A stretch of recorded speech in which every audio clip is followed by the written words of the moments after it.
Wow,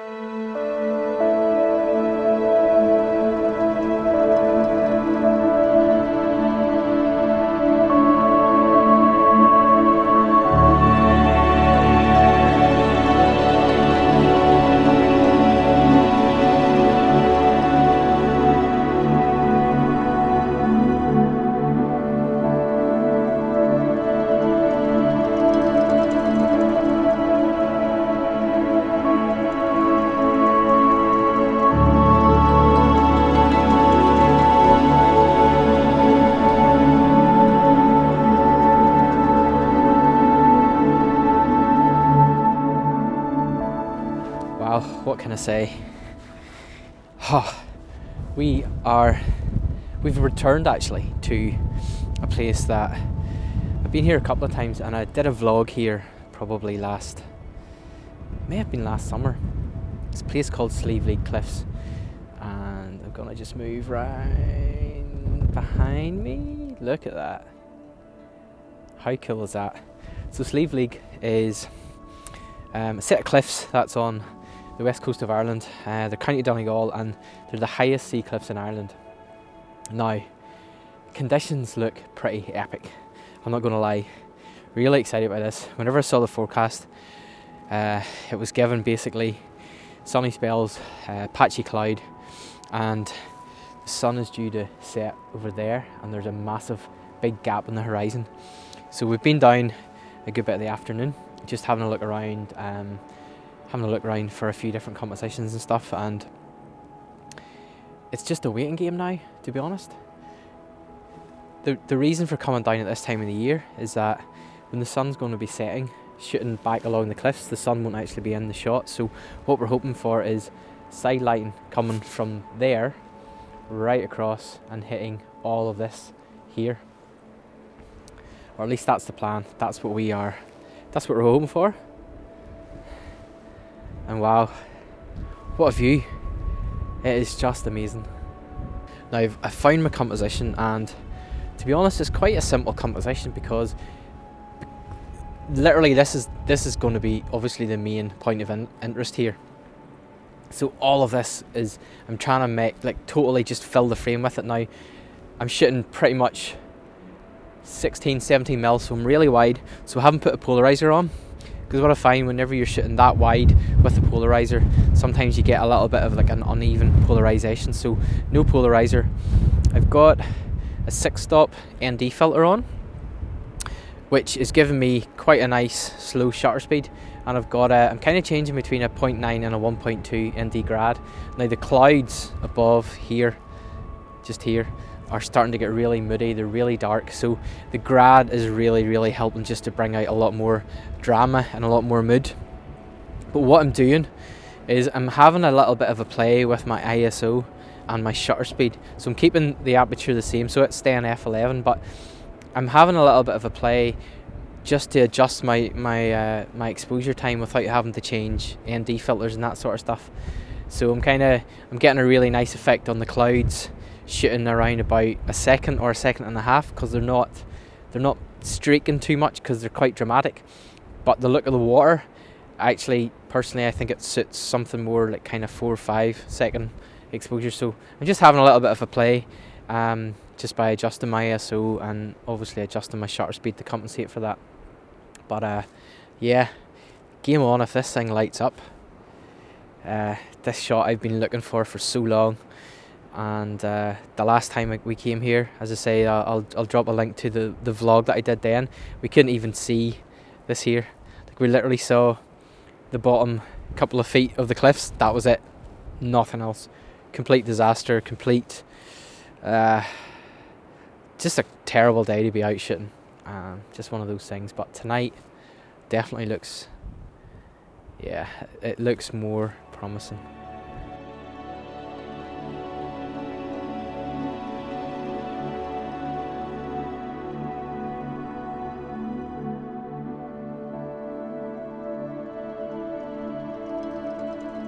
Okay, you gotta see this now. We have light. Look at that. Can you see behind? Lovely dappled little light. This is why we came out, all this dappled light down here. So the sun's come up, It's coming over from this side, so it's probably at 90 degrees to where the cliffs are, and it's just falling in maybe three or four little spots. It's just hitting it, so the rest of the cliffs are staying really, really dark. And what I'm doing is I'm basing my exposure on the highlights, so I'm basing my exposure on the brightest part of where the light is hitting, and I'm just letting the rest of it kind of fall into shadow, because this is kind of what adds a bit more drama to the shots, is whenever you're shooting in conditions like this, that the whole scene isn't lit up, so it's just little patches, and it also kind of helps to pick out the shapes and the textures of the cliffs so much better than if the whole thing was just lit by lovely side lighting. But like, we're literally the only people here now. Everyone else has gone home, all the tourists, everyone else who was just out just grabbing some quick shots. Just grabbing another one here. Yeah, it's so worth waiting for. It just shows you that perseverance and patience, what I talked about in one of my last vlogs, it totally pays off whenever you get something like this here. And I think the light is getting better. You probably even see it on my face there, it's getting much stronger. I actually think I've got one composition. That's it. I haven't moved, and to be honest, I don't know whether I will. Is that bad? Should I be frantically running around? I don't think so. My settings are quite simple. I'm shooting at f11, around about a 1.5 exposure, so I'm getting a little bit of blurriness in the water, but the clouds aren't streaking too much, so I'm keeping, because the clouds are quite dramatic above it, so I'm keeping quite a lot of detail in them. And I've just been playing about a little bit with the ISO and the shutter speed, so I've still got the 6-stop on, but just to save me having to take it off and keep putting it back on and off, I'm just adjusting my shutter speed, and I'm playing about a little bit with it just to see the difference of effects, so how a 1 second exposure is going to be different to maybe a 4 or 5 second exposure. And just to do that, I'm actually just moving my ISO up and down a little bit, and sorry, the light has just got absolutely amazing. Look at that down there, just grabbing another shot. Wow, this is so good.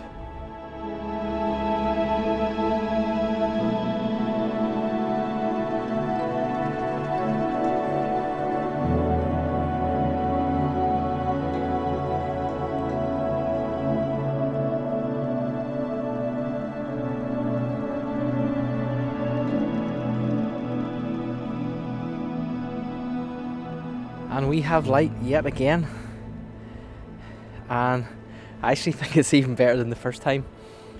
Talk very quickly about my composition. So we've got the horizons roughly on the top line, the line of the thirds, and I've kind of got the whole side of the cliff face coming down the right hand side, snaking round. I've got 3 pretty prominent kind of rocks that jut out into the water, which one on the right hand side, one in the middle, and then one on the lower third, and then I've got just this lovely diagonal line of the sea as well. So I actually think this is a slightly better composition than it was a few moments ago when I was slightly further to the right.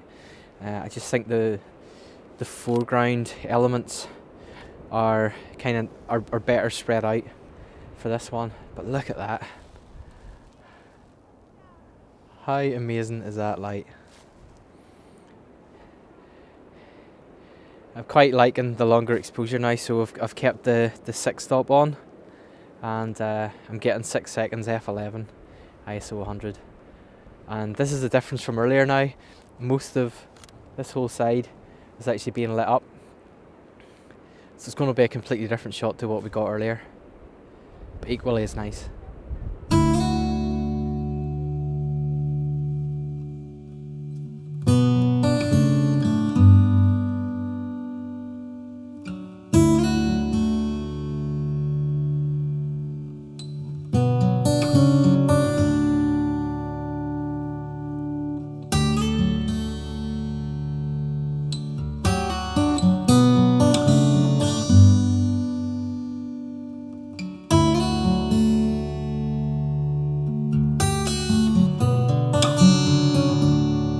Okay, so one of the things I wanted to talk really quickly about was filters for landscape photography. So as many of you know, if you've been following my vlogs, you'll know that Pretty much all the time I have this on the front of the lens.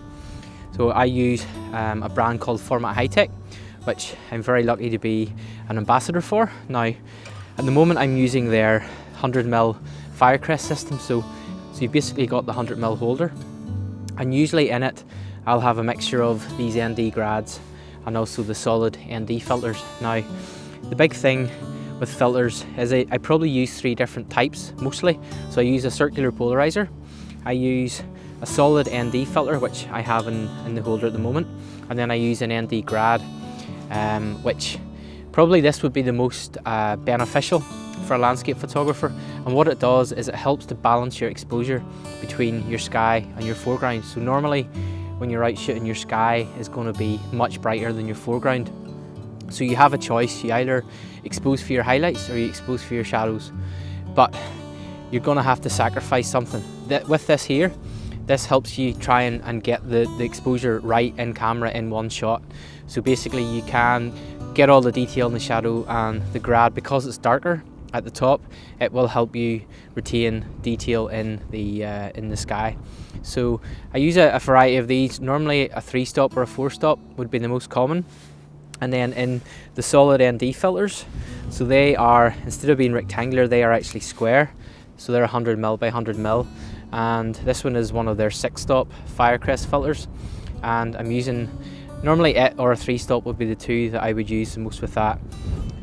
The reason for using it is so that I can get a slightly longer exposure, and it helps to blur the water, helps to create streaking effects. If you're shooting clouds or if you're shooting waterfalls, it's going to help you get a really nice blurry effect to the water, which you couldn't get without one of these. So 9 times out of 10 I'll have one of these on, and I'll have some sort of a grad. Regarding the polarizer, I will use it sparingly. So basically the polarizer will cut out glare in your image. It also helps to boost your colour slightly, but most people use it to remove glare off water so that you can actually see through into the water. Now, you do have to be careful if you're using it at the 16mm or like a really ultra wide angle. You will get like uneven polarization, so you just do have to be careful with that so that you get I suppose a realistic effect with it and you don't go overboard.